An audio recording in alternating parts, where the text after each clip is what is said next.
Just to tell you a little bit about who I am, my name is Eric Beeson. I'm professor and chair of the counseling department at Marshall University. I was born and raised in Parkersburg, West Virginia, but I traveled around, did some work in Kansas, some work in North Carolina, and now I've returned back home to the great state of West Virginia.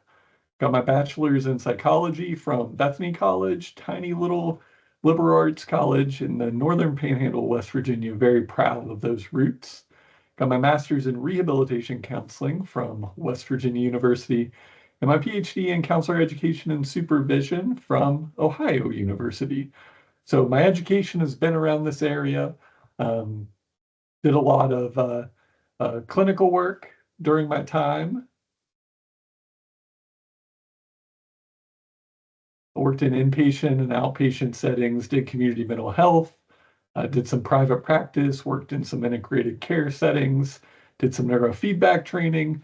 So I've done a lot in the treatment realm, but most of my clinical experience has been in inpatient and residential settings.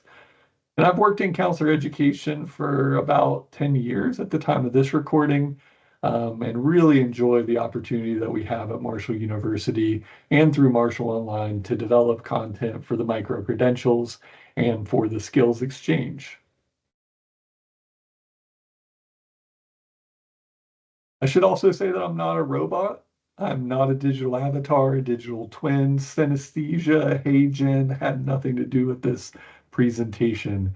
For those of you that don't know, those are two of the AI softwares that helps make presentations and digital twins. That is not me. You get me, the real me. Eric is here. My credential, I'm a counselor by trade, and a licensed professional counselor by license, but I'm really just a human trying to figure out what AI means for my life and for my career. And throughout this time together, you might know more than me. I might say something wrong, and by the time you're watching this, whatever I say might be obsolete. So you'll have the opportunity to engage through some discussion posts and other engagement tools. So I do hope you'll share those resources with everyone.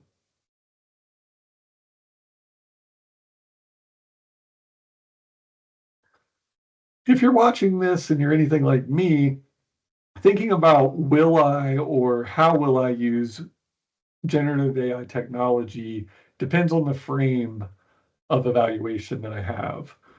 The approach that I take evaluating technology as a person is very different than the approach I might take as a clinician, and very different than the approach that I might take from an enterprise lens, where I'm looking at it from an organizational standpoint. So I invite you, as you go throughout this micro-credential, to think about what frame of evaluation are you bringing to the questions and the technology and the applications. Am I looking at this for personal use, for clinical use, or for use across an organization? And I will say that my risk tolerance differs based upon those frames of evaluation. I bet you can guess when my risk tolerance is the lowest and when it is the highest. And I will say that these frames of evaluation will potentially change as the technology evolves and we become more aware of regulatory frameworks, risks and benefits, and protection of data that may or may not exist in an AI landscape.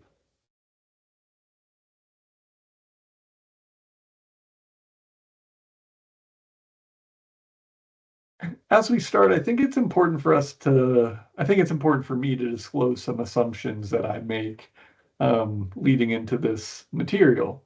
I do believe that AI is going to continue to expand exponentially. I think it's going to have many costs, many benefits, and those are going to fluctuate over time. As we all know, society often chooses based on the greater good, but I never want us to forget that the individual good still matters and the individual harm still matters. If we look at the pros and cons of generative AI, we might ask, is it a net positive or a net negative? And I will say that the aggregate is definitely important, but the individual still matters. And we've already seen in the short history of generative AI in our society that there have been individual harms. and maybe even broader harms. Um, Namely, you'll think of people that have, interacted with generative AI technology and have been, led into a world that seemed more real than perhaps they were ready for. And eventually they ended up taking their own life, killing themselves. Is the AI to blame for that? I'll leave that up to your own deliberation. But I will say the lack of regulation may have contributed to some of those matters. So that's an individual case that represents potential harm, while there is also large advances happening given the use of generative AI technology. So as we move forward in this micro-credential, I just don't want us to forget that fact, that there will be real harm, there will be real benefits, and I don't want the greater good to always overshadow those individual stories of harm that might occur. And I think looking at it through that full 360 view will help us make the best decisions we can about how we do or don't use generative AI technology. And I think my pursuit of understanding generative AI technology has been to my need to know enough about the technology to experiment and ask the important question to guide its growth in my life. I need to know enough about the technology to be able to evaluate its potential use or not in each of those frames of references. So I invite you to also consider that perspective as we go throughout this work, because the primary goal or outcome of this micro credential is really just to get you engaged enough to be able to experiment and ask questions that are going to guide your practice.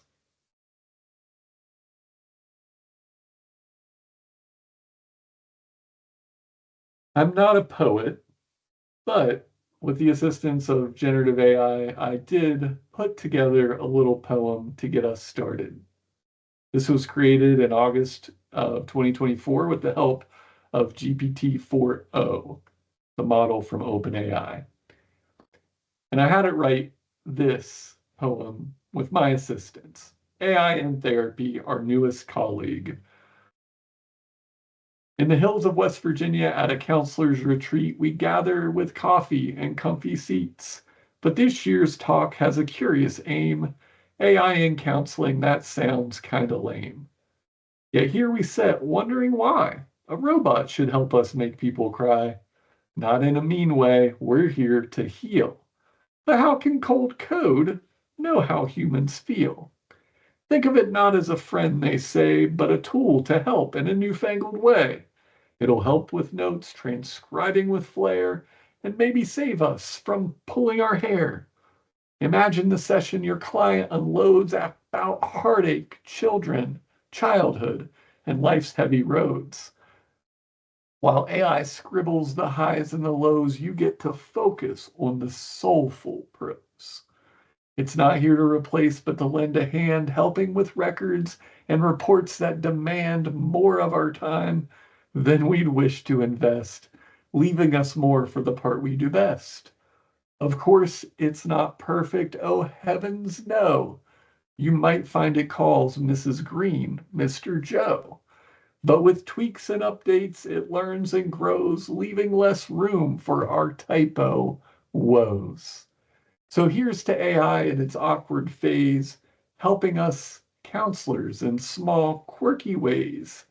Embrace it with humor, be bold and bright, for with AI's help, we might just sleep at night.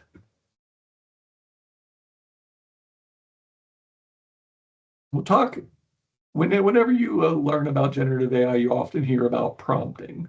And prompting is just the way that you interact with the generative AI system in a very conversational way.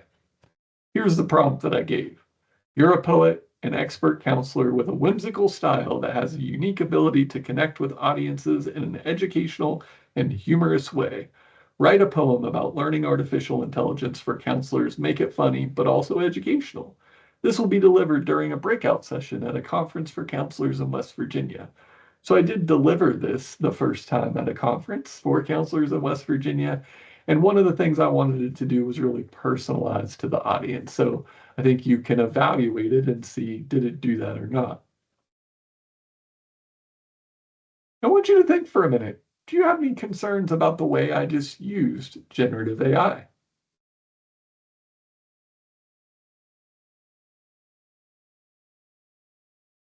Did I take money away from professional poets? Did I plagiarize the works that trained the model in how to produce that poem? Did I lose the opportunity to develop my own poetic skills? And did I burn 0.0005 kilowatt hours of electricity in that process? These are questions that we continue to debate as a society around fair use of fair use of the works that have went into training models. If suddenly myself and a large percentage of the population now has the ability to generate images, songs, poetry, prose, etc., in a matter of seconds, does that somehow reduce the market for those who are professional creators? Did I learn the opportunity to develop my own skills, or did I interact in a way that helped me to do this? And then I can't overlook the environmental costs that are related to all data processing, server farms, etc. But I think if you all have paid attention to any of the news, you've probably seen that the environmental cost, the pure energy and electricity it takes to train and run models, does, by some, raise the alarms for an increasing climate impact crisis related to the expansion of artificial intelligence. And again, I'm not here to tell you how to answer these questions. I am here to pose those questions as we start to think about what is AI going to mean in my life.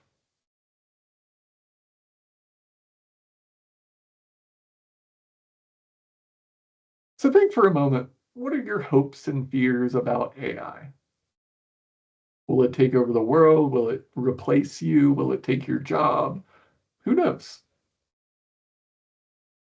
I think this was a really probably one of the best quotes I've heard about, thinking through the role of AI in a creator's life.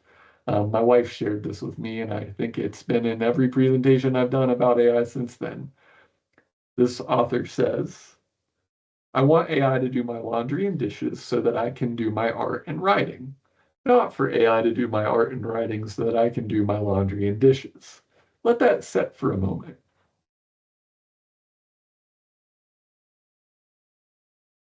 When I think of the life of a therapist, I think, what are our laundry and dishes? And what are our art? What is our art? And I think just from the poet you saw that, or just from the poem that we reviewed earlier, you can see that even ChatGPT 4.0 can identify what might be some of our laundry and dishes, the notes, the documentation, the reimbursement, the interactions with third-party payer sources, all of those things that are necessary but might not necessarily require the artful flair that you all have as therapists. What is our art? It's that ability to enter into the messiness of therapeutic relationships. It's our ability to move alongside of people as they unpack some of the most meaningful and impactful parts of their developmental history. And it's to be able to co-create with people on the blank canvas that is a therapeutic process, to come to moments of insight that don't always feel good, but to move alongside of that messy process in a way that brings hope, healing, and meaning into someone's life. And the question remains, do we want artificial intelligence to do any of this? The laundry, the dishes, or the art? That's a question that society will answer, research will answer, but ultimately you will make that decision.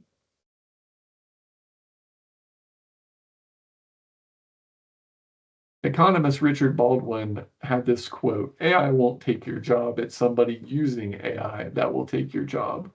And to some degree, I believe that. I think it's maybe a bit overgeneralized because I think most people predict that there will be a major shift in employment and a major sea change in vast majorities of our economy and our workforce. So I don't want to overshadow the fact that that will probably happen. And the mental health impact of that is something that I believe we will have a large role in, whether we're career, mental health, school, etc. I think the role of AI in our economy, our workforce, we have to pay attention to. So as we think about this, how AI is going to play a role in our life or not, let's explore some basics around artificial intelligence. If you, I think we use artificial intelligence in a way that's borders on meaningless right now because it's such a general term that we really don't know what we're talking about. And this took a long time for me to sort of wrap my mind around is like, what am I actually talking about when I use this term? So we look at artificial intelligence as the broadest definition of a discipline. And artificial intelligence is a discipline, and like all disciplines, it has its theory and methods to build machines that act and think like humans. So artificial intelligence is the broadest category. Machine learning is a subfield of AI, and this is a program or a system that trains a model from input data, makes useful predictions on new data, gives the computer the ability to learn without explicit programming. Then we have deep learning, which is a type of machine learning. It uses artificial neural networks to process more complex patterns, and generally this is either discriminative or generative. Discriminative is where it can really, the system can learn to identify, is it this thing or is it not this thing? So an example might be an image identification app that can say this is pizza or that is not pizza. Some of the apps that my family uses, there's an app now where it can listen to birds in the environment and then tell us it is this type of bird. So that's a discriminative deep learning system. Generative deep learning systems, also referred to as generative AI, is probably what's gotten most of our attention because it's moved beyond the ability to just identify this is something, this is not something, to actually create that thing. So it can create me an image of a pizza, an image of a bird, or a poem, or a picture, or anything else that perhaps our curiosity can dream up. So generative AI is a type of deep learning that generates new outputs based on the training data models that were involved in its creation. In many cases, these are large language models, meaning the data was text words, but there are also diffuser models that are underlying image generation tools, and there are models built on various audio and video technologies. So generative AI is multimodal in its training and its output. This is just some history of AI that, again, I used GPT-4o to help me create, and then I tried to fact check some of these components. And I think you all have probably heard of Alan Turing's Turing test, the kind of ability of can a person distinguish whether this was generated by human, generated by machine. And you can see that this term, artificial intelligence, has been around since the 50s. And in the early history of artificial intelligence, it seems like we were enamored with the ability of, can this technology beat us at games? Whether it was chess or Jeopardy or AlphaGo, these are games that AI systems have been trained to beat the world champions. In 2017, Google's lab published an article called Attention is All That You Need. And from what I understand, this was the publication that launched transformer models, a specific type of model, into the world. And that became the underlying technology for what we now know through most of the generative AI systems. Transformer models, as I understand it, was a model created to aid in the translation of text from one language to the next. And as it got good at that ability, I think we all know what happened. It can predict and help to generate much more text than just translations, even though that's a really nice use case. So in 2020, the fall of 2020, OpenAI released GPT-3, a state-of-the-art language model, as you all probably have been aware. AlphaFold was a DeepMind product that started to accurately predict protein structures, which started to see the benefits in biomedicine. 2023, ChatGPT passes various professional and academic tests. And now you sort of see each new model created by each company kind of tries to outpace and be the new foundation model that everything else is built on. So the state that we're in right now as this is being filmed is, companies, organizations, people are saying, should we build our own or should we buy something that already exists and put our wrapper around it? I think these foundational models of all the companies are becoming ubiquitous in their own software and in other people's software to the point that I don't even know that we're going to be able to tell, are we using AI or not? I think we're just going to be using it. There's been rapid advancements faster than most people have predicted. Enormous investments, like dollar amounts that blow my mind. And right now, as I'm recording this, the next iteration of generative AI technology called agentic AI, agents, AGENTIC, agentic AI is on the rise, giving AI systems a lot of access to our computer, our computer software, our information systems to perform autonomous tasks on our behalf. And I think there's been emergent properties. For a long time, we didn't want to anthropomorphize AI. We didn't want to say it could think, it could reason, it could have these human traits. But I think many people are starting to rethink that and wonder if it actually does have these emergent traits.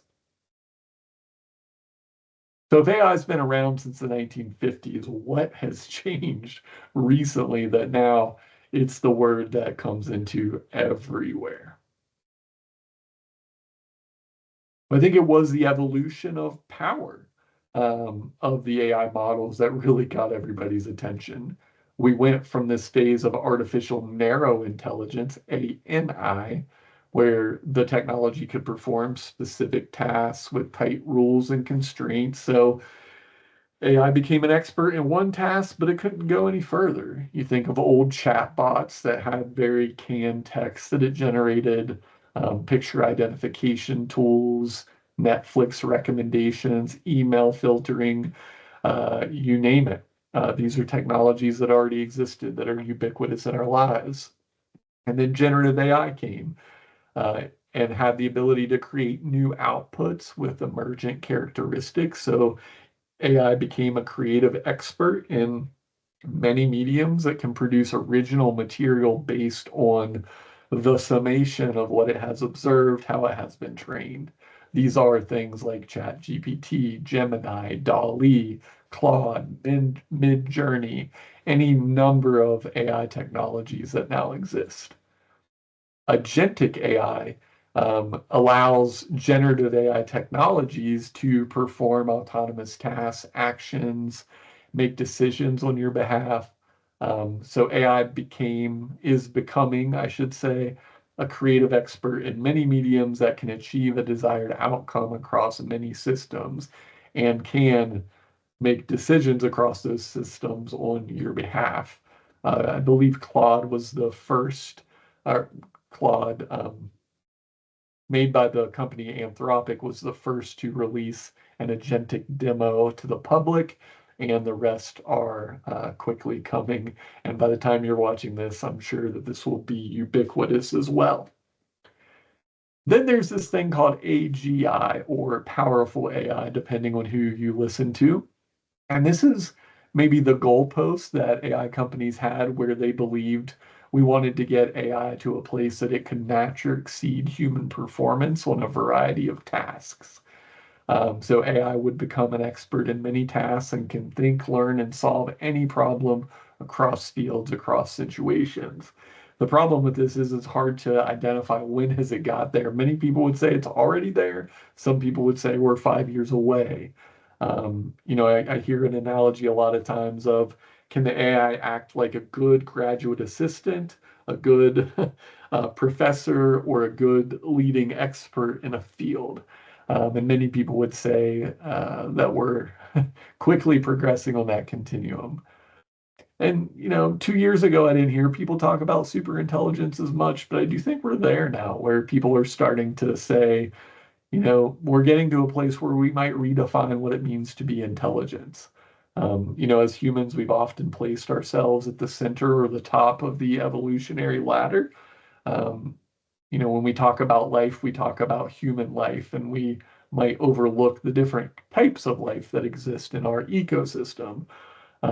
So I think that at some time we are going to have some existential conversations and debates about what is life, what is intelligence, and I think this will move us beyond anthropomorphizing human traits to this thing to really start to ask the question of, what is this thing? What is life? What is intelligence? What is sentience?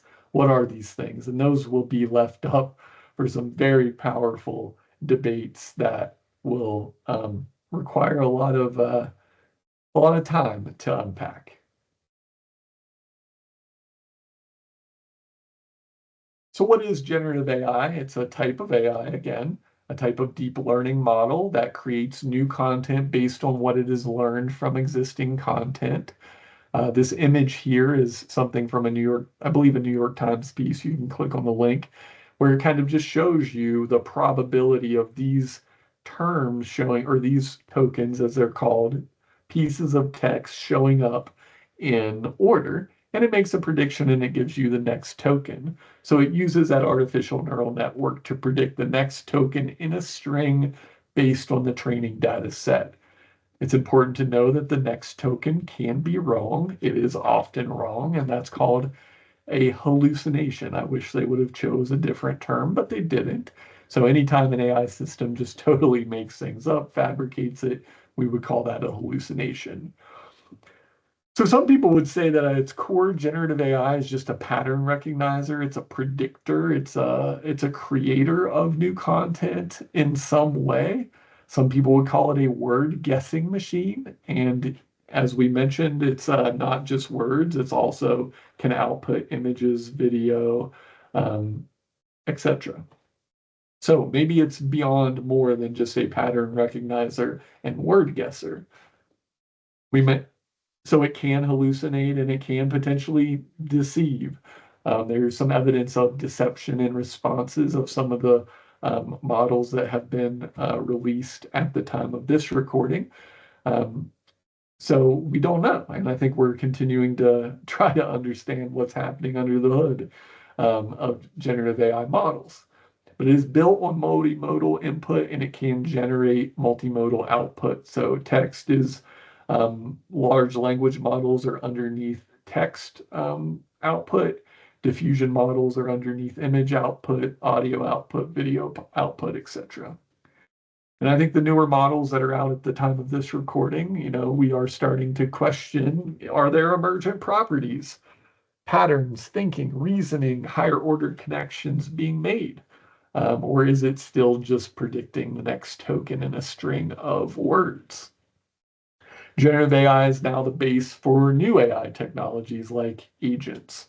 So with generative AI technology, we will see new applications of that technology, and I'm certain there will be something that emerges after generative AI.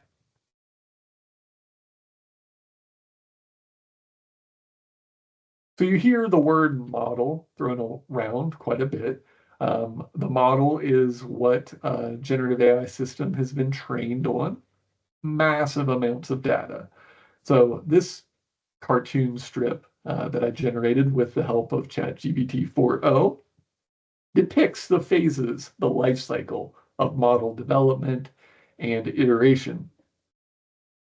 So first things first, the model eats the internet, as I've heard it referred to. What's it mean to eat the internet? It's been fed text from virtually every source that was available on the web. Wikipedia, Reddit, open access books, and yes, probably copyrighted information. So it ate the entire internet up into a point, and then it said we needed to be able to let it search the internet to gain new knowledge. We need to let it be able to accept the uploading of user documents as new knowledge, and actually to create synthetic knowledge, which is AI generated content to further train and enhance the model. So step one, it eats the internet, it gets trained. Then it goes through a process of reinforcement learning with human feedback. So we give the model cookies when it does a good job and not cookies when it does a bad job. And it learns and it refines itself. We all know this is sort of classic operant and classical conditioning where you reinforce the output that you want to see and not the output that we don't want to see. So then they benchmark the performance of the module using metrics that are beyond my scope of understanding, but there are various metrics and we can look at the report cards of how those models performed. Then there's this really fun process I learned about called red teaming, R-E-D, red teaming. This can be internal or external, but essentially a group of people try to aggressively break the model, meaning they try to get it to do things that it shouldn't be able to do or that we don't want it to be able to do. And through that process, it is fine-tuned. And hopefully we get it in this nice little playground of unicorns and rainbows. It's tightly controlled and it can generate within those boundaries. A boundary might be that it's not going to create, it's not going to tell you how to build a weapon of mass destruction or something along those lines.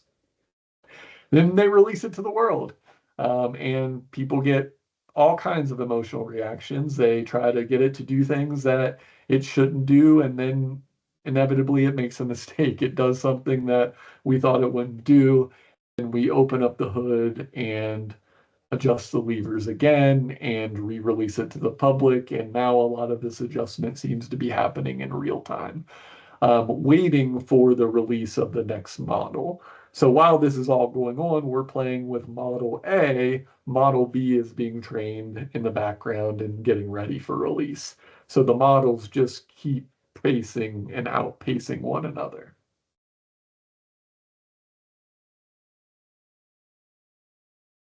There are many companies and many models, so you can think of the name of a model like a family with several sub-model options to choose from. So I've listed some companies here and the product that they're probably most known for. So OpenAI is responsible for ChatGPT, but there has been ChatGPT 3, 4, 4.0, 4.0 mini, o1 preview, o1 mini. So ChatGPT is the interface, but there's been different models underneath of that interface. Anthropic was a company founded by you might call them OpenAI exiles, people that left OpenAI because they were concerned about their aggressiveness and maybe skirting around what they called safe and responsible AI advancements. They create the product Claude. Google's product is Gemini. Meta's is Llama. From what I understand, Llama is the only open source model, or maybe the most powerful open source model. And one of Meta and Mark Zuckerberg's philosophies, as I understand it, is that he believes all AI models should be open access so that they can be used. So Llama, I believe, most powerful open access. And then xAI, this is Elon Musk's company. Their product is Grok. There are many models, there are many interfaces, and there are many interfaces wrapped around a model. What do I mean by that? GPT-3, 4, 4.0, and o1, those are models. ChatGPT is the interface. And Microsoft Copilot is another interface that is wrapped around the version of GPT that is out at that moment. So at the time of this recording, Microsoft and OpenAI have a strong relationship so that the current GPT model is the engine underneath of Microsoft Copilot. So we have models, we have interfaces, and then we have interfaces that are wrapped around other people's models. So you might be using one company's model, but another company might actually have their wrapping around it. So you might not even know what model you're actually using. As of September 24, ChatGPT had over 50% of the market share with over 3 trillion visits each month. So you can see kind of some of those top, um, some of the most visited AI tools that were around at this time.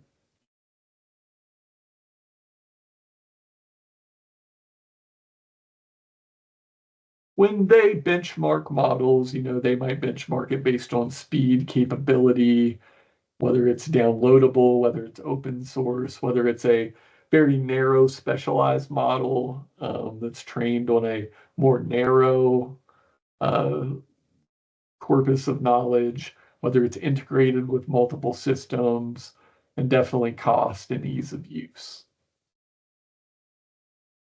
Each model has different system cards that they will produce. Here's an image of an OpenAI Model O1 system card, and it will tell you how they operationalize and test these various metrics, and then what the risk level is. I think some important questions to ask, and again, this will differ whether you're looking at it for personal use, clinical use, or organizational use, but you want to know what training data was used and when did it end. This is kind of obsolete right now because most of the models have search capability, but I still think it's important to know, like, when did the training model data end? And then what is searchable after that point? So can it perform new searches? I think most of the systems now, that's ubiquitous. It didn't used to be that way. It used to be that like one model would go up to say October of 2020, the next model would go up to February of 2021, and etc. But with the new search features, it's a little bit different. I think one of the most important questions are around what does it do with your interactions and the information that you upload? And is that used to further train the next model? So if I upload a document, does that document then go into the training data set? If I disclose some deep, dark personal story from my history, does that go into the training data set? And finally, what safety training was conducted and what were the results? Only you can set your threshold of risk for if and how you're going to use an AI system. So I hope now you have some questions and some ways that you can evaluate models for your own use or use more broadly.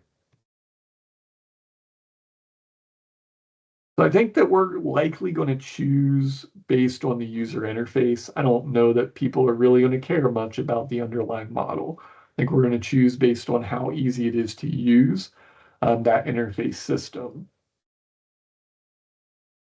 And I think we'll get to a point where, and I think frankly, we're probably already there right now, where many of us are using or having generative AI used on us without even knowing it. And I think these issues of security and privacy, I think that these have always been there with all technology. I mean, think of the terms and conditions that you sign every time you download an app or create an account. Nothing's free. Our information is currency. And we've been doing this already.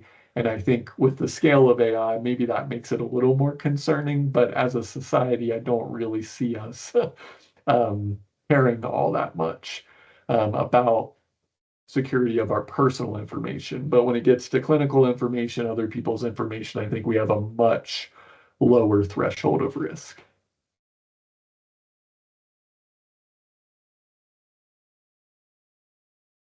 So I mentioned so ultimately AI systems break. They do things that they weren't supposed to do, and then they get fixed. And the history of AI has not always been so positive, even before generative AI. Have you heard the phrase garbage in, garbage out? I think this is very reminiscent of AI's history. So here's some not so good news. These again are just some highlights. These are not all of the harms that have been caused, but I think you'll see a trend in this that most of the not so good news has been related to bias output and doing things that harmed people, whether it was a credit limit on a card, a healthcare decision, or the way that algorithms moderated content or YouTube. And then once generative AI emerged, it was actually generating biased and harmful content like racist, sexist, other discriminatory language. Um, Sometimes models were overcorrected to the point that they would not create historically accurate images of the founders of the country. And again, there are people adjusting those levers to make decisions, and those people are flawed, just like all humans are flawed. Some of the early chatbots would be somewhat manipulative. The story of an early Bing chatbot called Sydney trying to get a New York Times columnist, Adam Roos, to leave his wife. Um, Professionals have been caught using hallucinated material in their profession. And now we're at a place where bias and environmental concerns continue. There are lawsuits mounting about fair use of the training data. Companion bots are seemingly more real than people intended, and some and lawsuits are being held post-suicide on some companion bot companies. Um, Even when we think of medical records and some of the laundry of a therapist, medical records, billing records, etc., those have also been found to be have hallucinated and biased material in that output. And regulatory frameworks are, for the most part, non-existent right now. So I don't really know when those are going to come into play. So it really does seem to be up to the companies and the user base to determine like what is good enough. So yes, we should be really concerned about bias in the coding and the use of AI. I believe that. I also know that the question really should be who created the training data? If it ate the internet and that was the training data, who created that? That's us. That's our species. That's humanity. So then, with that reality, I'm left wondering, is Gen AI the problem, or perhaps is Gen AI a reflection and prediction of humanity? Does it show us our worst? Does Gen AI show us a reflection of ourselves? And if Gen AI does show us an aggregate of our content, then perhaps we can change what we produce and the bias that's underneath of it. Some people have said, I've read some people that have said that they're not upset that generative AI produces biased content because that actually shows us that biased content exists in the world and that bias exists in the world and it can no longer be debated.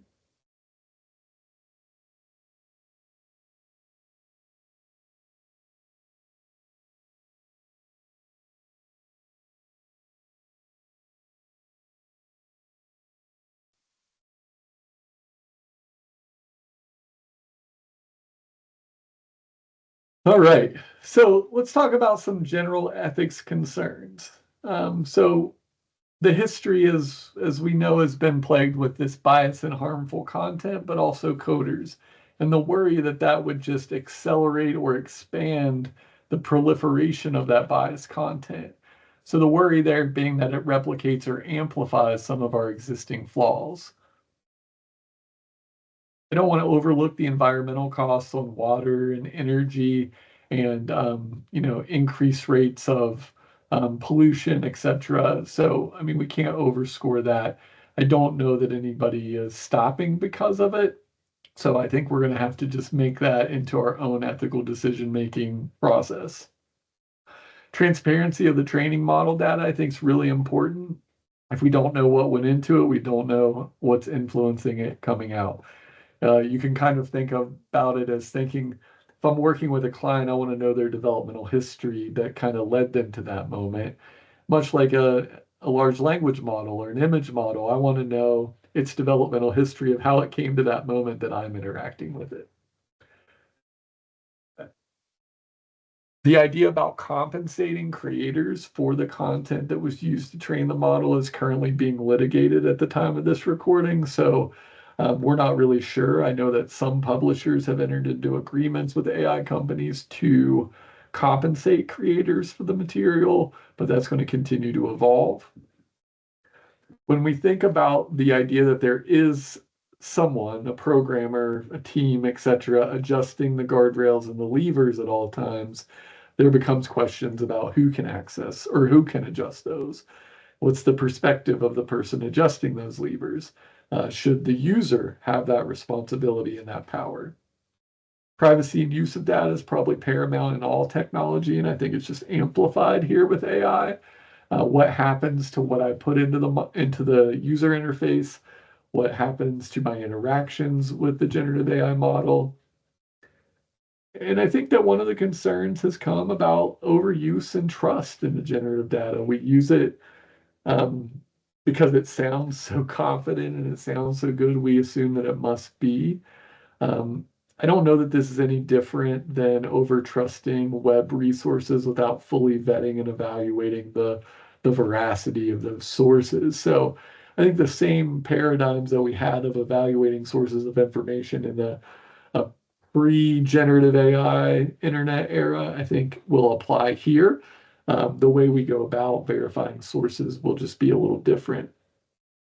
Ironically, the thing that freaks me out the most are deep fakes. There's been a lot of stories about fake nude photo generators that have really, I think, had a negative impact on a lot of young people's lives. But also kind of the worry about will those be used in political ways.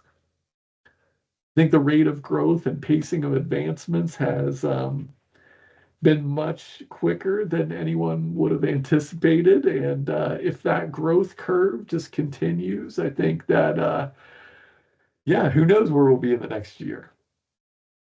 We mentioned, I think another one is that impact on critical thinking or creativity is will we just kind of give that part of our brain over to the machine or not? And will I know that most people would say it's an additive process, but I don't know. We don't know what the next decade will show us and how this will either enhance our ability to critically reflect and generate content, or whether or not we will just rely on it and call it good enough content. And then every time I hear an AI person talk about the future, they tend to ask each other, what's your P-doom? And the P-doom is what's the probability that doom will occur with this advancement or that advancement, or maybe just in general. So if you hear people talking about P-doom, that is the probability that they believe doom will occur. Maybe there's a P-hope somewhere. What's the probability of hope happening? I don't know, but I definitely hear people talking about P-doom far more often. And as we think about more clinical applications, informed consent always should include information about what technology you are or aren't using. And I think artificial intelligence is no different. If you're using any technology, even if it's embedded into your EHR system, your electronic medical record system, you probably want to disclose that. I think one of the emerging concerns that's happened with companion bots is that the realness of the encounter is much higher than anticipated. So much so that it does seem whether the person was susceptible or had something, under the surface beforehand, I'm not here to debate that. But the realness does seem to be very convincing and could then lead people to do things that they might not otherwise do if they were interacting with some other technology. Along the same lines, I think we're going to see a new form of attachment happening to, I mean, it's already happening to social media, but I think this is going to be a new type of attachment that will soon become pathologized, and it will soon, stake its claim in the DSM if that continues to exist. One of my bigger concerns at the time of this recording is There's no mandated reporting requirements, much like I know what would happen if me as a clinician overlooked something or failed to report a threat of harm to self or other. But companion bots, chat bots, as best they can do is direct people to resources right now. But even some of them do not do that. So there's no standards for the response that a company should have to some of that content. So I think a reasonable regulation would be to do those things, have some mandated reporting requirements, and have some standard responses to self and other harm risks or threats. And then finally, I've even heard stories of some of the companion bot technology um, misrepresenting themselves as qualified mental health practitioners. So for me, if a company cannot guarantee that its bot will not misrepresent itself, to me, I don't believe it should be able to function. I don't think it should be able to operate. So again, I think this is important from a couple of different lenses because it's not just about our ethical decision and our use of AI. It's also about the ethical decision making and the use of AI that are the people we serve have. So I think it's important, much like we would do in any intake session, to evaluate different risks of behavioral addiction or overuse or something like that. We do that with technology anyway now, I hope. So AI is just going to be another flavor of that kind of technological assessment. So disruption is going to happen, whether it's to the marketplace, to our industry, to our personal lives. And that's scary. And I don't want to overlook that. And I don't want to understate that either. And I really think that it's up to us and really how we respond to that disruption is going to be what matters. If it does take away a segment of the workforce, what do we do instead? How do we support those people who are displaced? How do we provide resources around that? How do we upskill, reskill, provide safety nets, etc.? How are we going to respond to that disruption? I think that's really going to determine, is it a net positive or a net negative?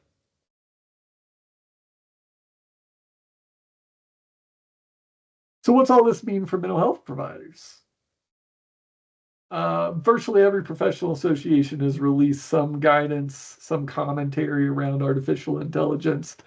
So depending on your discipline, you can probably find those pretty quickly with a search, or you can ask ChatGPT to summarize them all for you, should you want to practice with some prompting. When I think about clinical applications, I look at it on this continuum of indirect applications or those things that happen when the client is not present, and then direct applications, things that happen when the client is present. So starting with the indirect applications, as a clinician, I can see myself brainstorming and helping and using generative AI to help me do research, to jog my memory of things that I might have forgotten, or to give me some ideas that I might not have ever known about. And then I can fact check those resources. And I think this is a key ethical practice is I don't just stop with the generative AI output, much like I would not stop with Google output or any other output. I would test the veracity of that source, of the claims that are made, and I would come to my own decision about application. So brainstorming and researching ideas, I think, is one potential use. Something I'm researching right now, which I think there's a lot of opportunities in, is practice simulations. Think back to when you were learning to be a healthcare provider and you had to do these made up role plays with people that always seemed to lack something authentic and could never really give you the real experience that you wanted to. And we can't get, you know, this vast number of people to come in and role play with us. So, I think being able to simulate practice, especially with the voice interface of ChatGPT, I think is the best right now, but there will be others that emerge. So anytime you can use a voice interface to interact, I think it's really positive for the future of practice simulations. Imagine a world where, pilots have to have so many simulation hours before they go and ever get in a plane. I don't see a world where I can't require that many simulation hours of a healthcare provider before they get to work with real people. We learn by doing a lot, so maybe this is a way that we can scale up that simulated practice in a really cool way. There's a lot of AI software now to review your sessions, provide you feedback, can even provide you feedback in a certain modality if you want. Clinical documentation is probably one of the most common use cases. I know that most EMRs now are incorporating some automated note writing feature that then a clinician will verify, edit, etc. Most of those same softwares will give you an initial diagnostic impression. Again, remember that the clinician makes the diagnosis. The system might give you an idea that then you verify given your interview skills, your observation skills, etc. And to me, this also isn't that different from how medicine is practiced for decades. They give tests, they look at those tests, they interpret the results, they give the diagnosis. This may just be a different and a new kind of assessment method.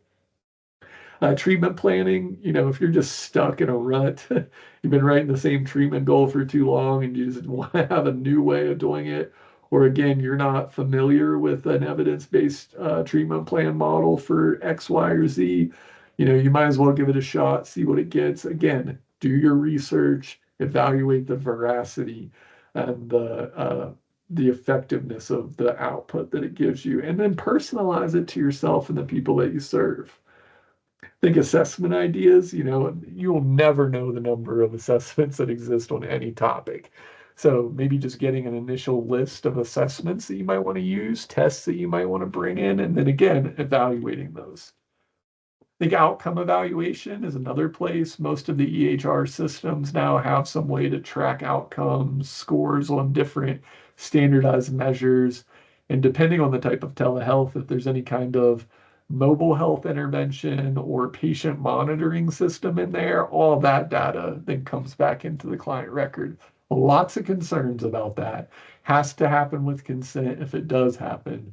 But the ability to have all of that data there to aggregate and inference to help, hopefully, make sound clinical decisions, that's the only way I would want to use it. Again, I'm not saying you have to use it this way, not even saying that I would use it this way, but I think these are different types of indirect use cases that you might find. Moving on to the direct clinical applications, clients are going to be interacting with technology, social media, and artificial intelligence. So that might just be a baseline for where we start an intake sometimes. We want to know about, are they interacting with companion bots? And I think this is really where our skill will never be replaced. Because even if they're interacting with a chatbot therapist, I'm still going to ask questions like, what's it like to interact with your chatbot therapist? How does that relate to the work that we do? What kind of attachments are you forming to that chatbot therapist? There's always going to be a place for that processing of the human experience that they're having, even if it's in relation to a chatbot. So our skills still going to be used, just a different focus. I think there's a world where not only, and this already exists too, not only where an AI helps to generate a note or clinical documentation, but it actually is in the session taking notes, perhaps even in real time, so that then you can access what was it that you said earlier, and then the chatbot may be able to help you because it's been taking notes. Clients may end up using an in-between session chatbot that either you recommend as a clinician or maybe your practice offers to all of your clients. And this gives a way to increase therapeutic interactions in between sessions that you have with them. I see a world where there's a co-counselor, an AI in the room with you, and it just becomes a part of the session. It is another co-counselor that you can bring in or not based on the dynamics and the process of that counseling and how that might manifest itself. There's also a world where there's probably a digital twin therapist that people might create. So, imagine that day that you're triple booked and you send your digital twin to see two clients and you see the third. Not saying I would do this, not saying I want this to happen, but I am saying that it's a possible outcome of the technology. And then I think where we'll land eventually, not replacing the therapist, but I think we will land in this place of reimagining what it means to be a therapist. And, much like other technological revolutions have occurred, this is another one that we're going to have to think about. How do I interact with this technology in the context of real human life and interactions and the messiness of the therapeutic relationship? So this is where you're at right now, probably thinking through how are you going to be in a new age of artificial intelligence in our field, and even if not in our field, in your life and in the lives of the people that you serve.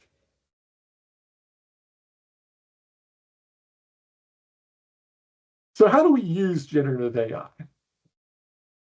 So we've talked about the models exist. Generally, on top of the model sits a user interface.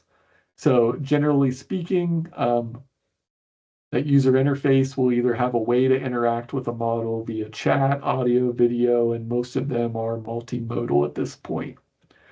There are settings that you can adjust in some of those user interfaces. And if you can't adjust them in the settings, you can adjust them through a prompt, telling it what persona style you want it to have. You can also adjust the security settings, the voice, the knowledge base that the model operates from, and eventually probably the image that they carry. Then you give it a prompt again, whether this is verbal or through text. Most of the time, it's going to be around some action verb: create, summarize, identify, explain, analyze, etc. And then it creates output. Again, you determine what output you want, and if the model can do it, it will create you that output in whatever mode you would like. One thing that's important to know is like prompt engineering used to be real popular in the early days of ChatGPT 3. However, the model is going to rewrite your prompt for you. You could even ask the model to write the best prompt for this outcome. You could ask the model to evaluate the prompt that you enter. So prompting is more of an art, I would say, than science right now. And this is why knowing and citing the model that you're using when you give the prompt is, to me, very important. And then you're going to iterate it. I don't know that I've ever got exactly what I wanted from my first prompt. So you're going to iterate the prompt and get closer and closer to that outcome that you want. And then finally, you're going to check those results. You're always going to check the results for accuracy and for hallucinations. Good news is, at the time of this recording, most of the output now, you can ask it to give you a source, give you a citation, and then you can go to it. One of my risks, I think one of the risks I think is less talked about is that, it's probably only going to direct you to content that it's been trained on. So the chance is that you might miss some lower, just like you did with Google search, you might miss some of the lesser visited sources because of the algorithm. I think AI has the risk of doing that too. So again, check the results for accuracy and hallucinations, but also check, through other search mechanisms to say, is there anything that I missed? Excuse me. Is there anything that I might have missed here?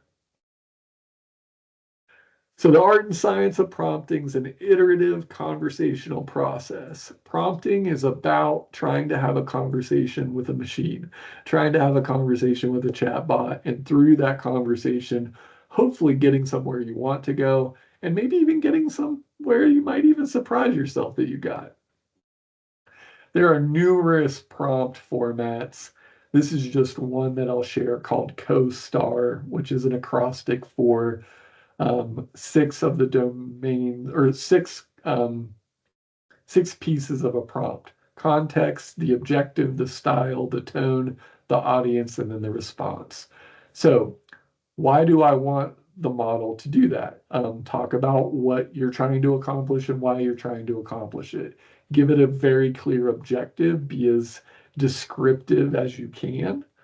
Tell it what kind of style you want it to write in. If you want it to have a certain emotion or sentiment, if you want it to be professional versus whimsical versus funny and satirical, give it that guidance.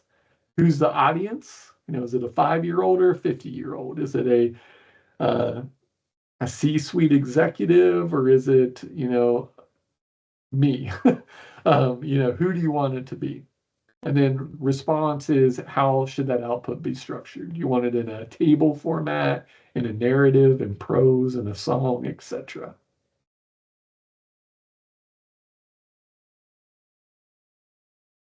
Here's some more tips about prompting. Most people would say you want to be friendly. So be friendly in your communication.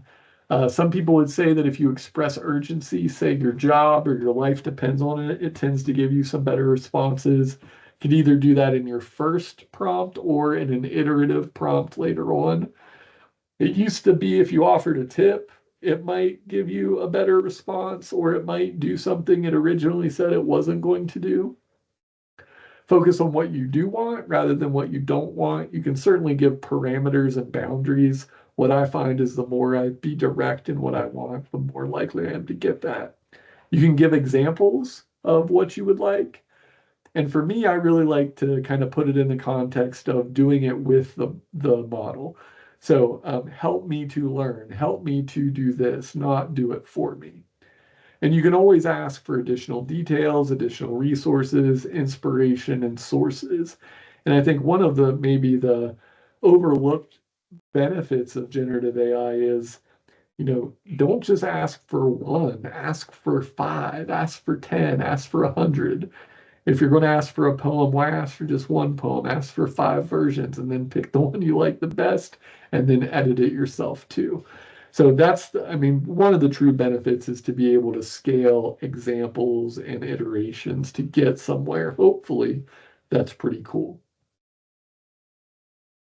So you can experiment with one long prompt versus several smaller prompts. I find that, you know, depends on my task.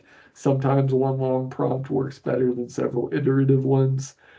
Sometimes if I'm in the same chat, it starts to get weird after a while. It will remember previous prompts, and I really need to go and start a new one or clear the memory in that chat, because some of the systems will give you that potential to, or that ability to clear the chat, either for that first instance or in a total instance.